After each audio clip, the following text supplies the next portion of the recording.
ओम शांति। बाबा तो बाबा है। कैसे कैसे ढूंढ ढूंढ के बच्चों को अपना बना लेता है। वंडर है जी। काम छोटी सी झोपड़ी में रहने वाले कहाँ अचानक ले गया बाबा सर्विस के लिए झांसा, जो कुरुक्षेत्र डिस्ट्रिक्ट में उस समय सारा करनाल डिस्ट्रिक्ट था। वहाँ सर्विस करते मनोहर दादी वहाँ पहुँचे।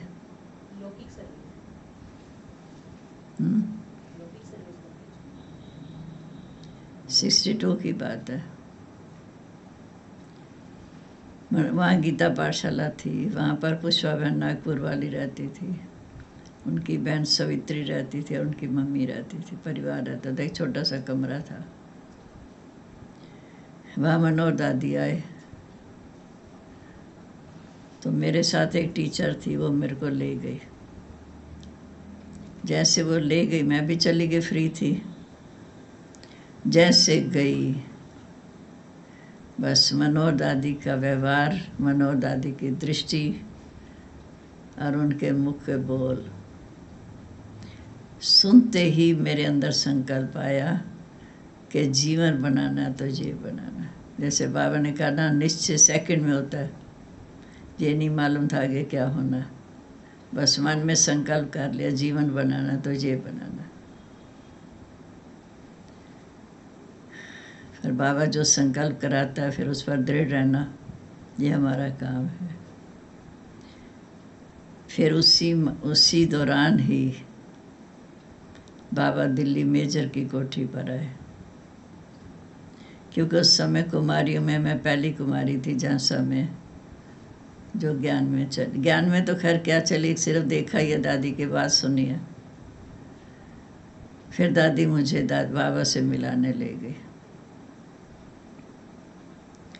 जैसे गए बाबा के सामने, बाबा भी काफ़ी दूर खड़े थे। ये तो आपने सबने सुना है कि मेजर ने बाबा की गोदी, मेजर ने बुलाया बाबा को और मेजर ने बाबा की गोदी में शरीर छोड़ दिया।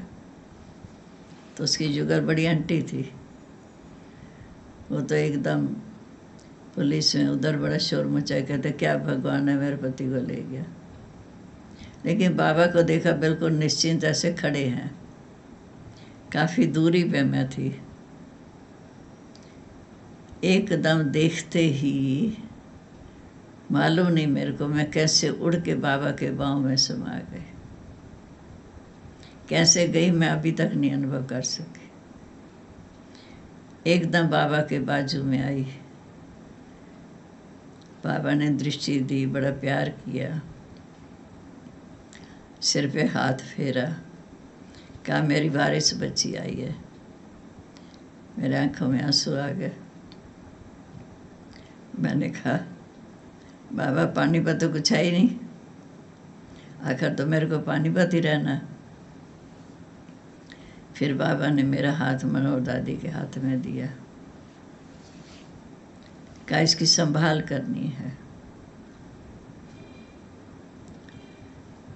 बस बाबा का वो प्यार, बाबा की खिंचावट, कैसे आज तक हमें जिंदा रखा ये तो बाबा जाने। फिर वहाँ से हम आ गए। फिर शायद 2 मास के बाद मेरी ट्रांसफ़र पानीपत हो गई, 31 मार्च 1963 में। फिर तो 2 दादियाँ थी, मनोहर दादी और गोपी दादी। अमीर चंद भाई भी उस समय करनाल में थे, सर्विस करते थे। तो फिर तो मनोहर दादी हमारे घर आना शुरू किया।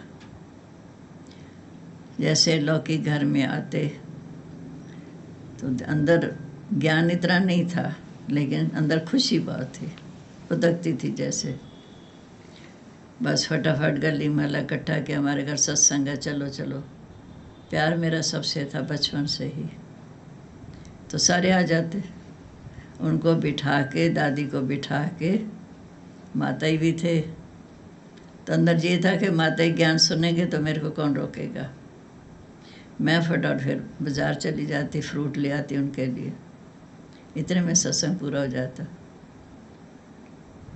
फिर आकर फ्रूट खिलाकर फिर रिक्शा पे दादी को बस स्टैंड छोड़ाती,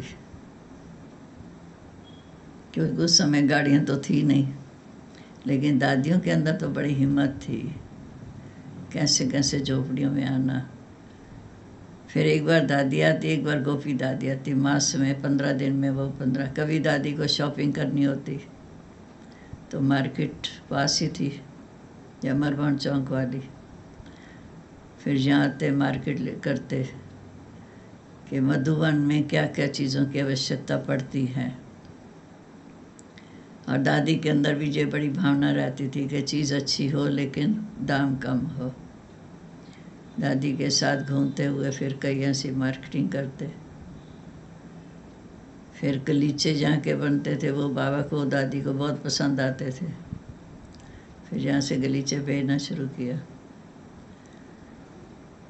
फिर ऐसा करते टाइम बीतता गया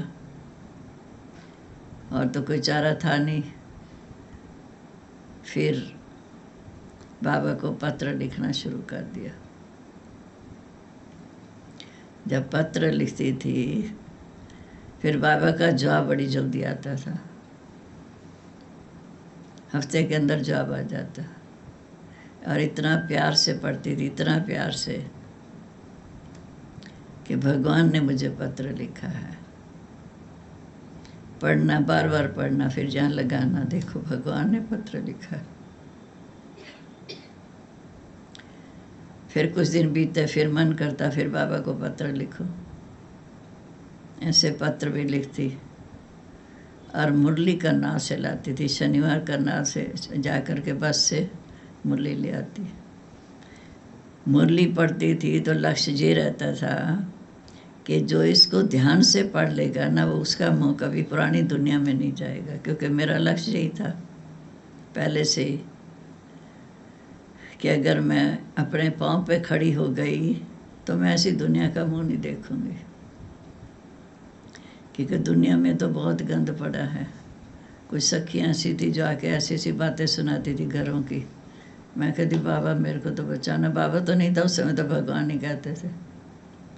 लेकिन मैंने ये देखा कि कदम कदम पर बाबा ने कैसे रक्षा की है, कैसे सहयोग दिया।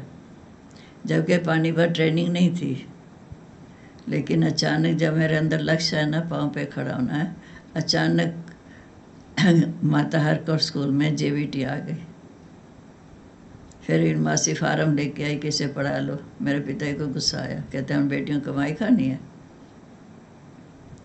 6 मास तो मेरे मासी जी का और पिता का बोलचाल बंद रहा, पर मेरे अंदर लक्ष्य था। मैंने चुपचाप फार्म भर के मासी को दे दिया।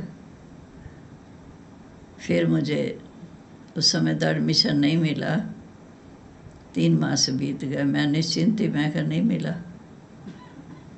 और एक बार बाज़ार में ऐसे चल रही थी किसी काम के लिए, तो हमारी जो हेड थी जिससे मैं मैट्रिक पढ़ी हुई थी वो मिली, राय किशोरी बहन।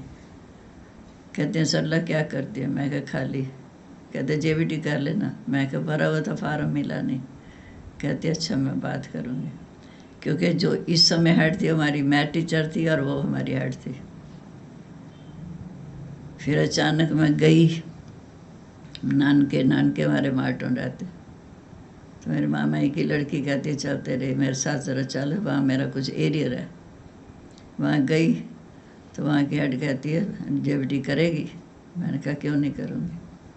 कहते 6 मास की फ़ीस देनी पड़ेगी। मैं कोई बात नहीं।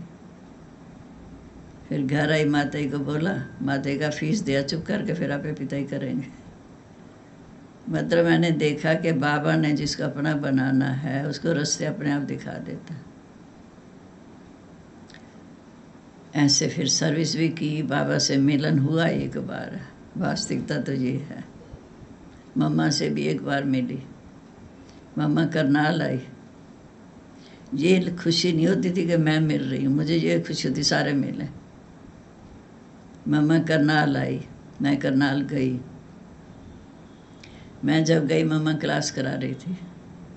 क्लास कराने के बाद मम्मा संदली पर बैठी है और सारे बारी बारी आ रहे हैं, हमें समय नहीं थी इतनी, सारे बारी बारी आ रहे हैं। तो जब मेरी बारी आई तो मैं भी आई, तो मम्मा के घुटने पे ऐसे सिर रखा जैसे गोदी में जाते। मम्मा ने टोली दी, सिर पे हाथ फेरा। फिर रात को मम्मा ने कुमारियों के साथ बैठ के खाना खाया, गिट्टी खिलाई, सबके साथ खाना खाया। तो सुबह उठी अमृत वेले के बाद, मैंने कहा दादी को, मनोहर दादी को, दादी मैं पानीपत जाती हूँ। दादी कहा क्यों, मम्मा की क्लास करके जा। मैंने कहा नहीं, मेरे को जाना है। तो वहाँ से छुट्टी लेके बस से पानीपत आई। आते भागी भागी पहले स्कूल गए, स्कूल रास्ते में। मैंने कहा कि मातेश्वरी आ रही है। उस दिन मम्मा ने जाना था वापस बठिंडा एक्सप्रेस से। मैं कहा मातेश्वरी आ रही है, चलो चलो आपको दर्शन कराऊं। तो मैंने अपनी भी छुट्टी लिखनी थी। फिर वहाँ से 5-6 टीचर तैयार हुए।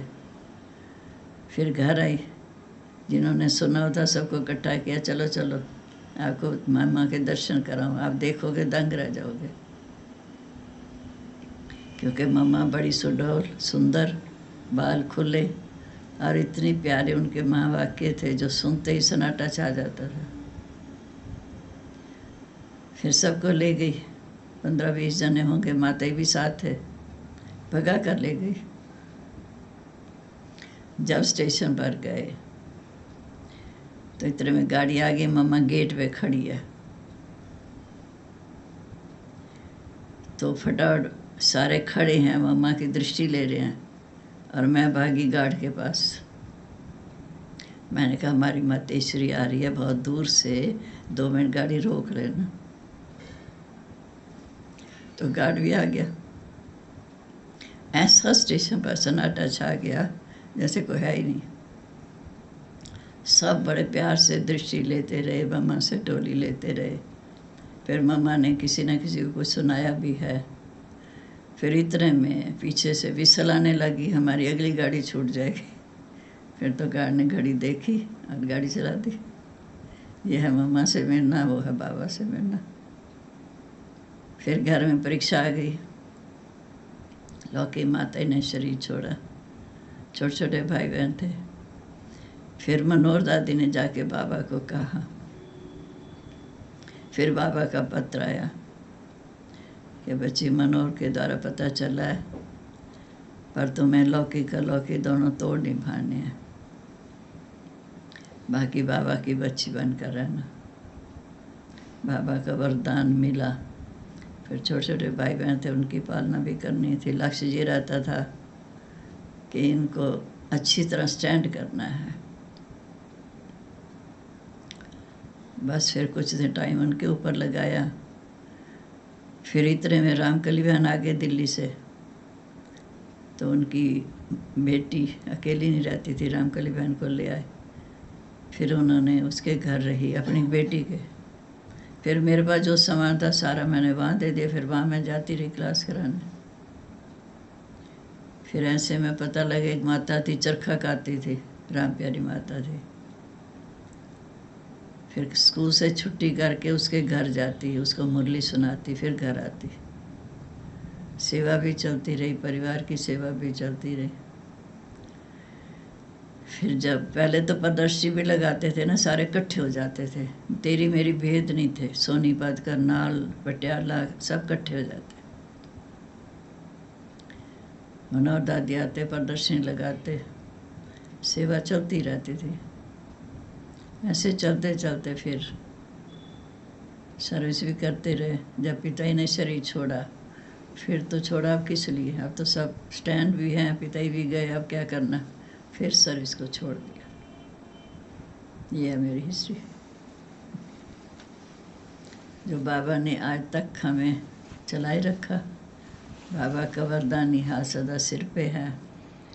और बड़ी विशेषता, जब मधुबन गई पहली बार तो खैर ऐसे गई जैसे पता नहीं मैं कहाँ पहुँच गई।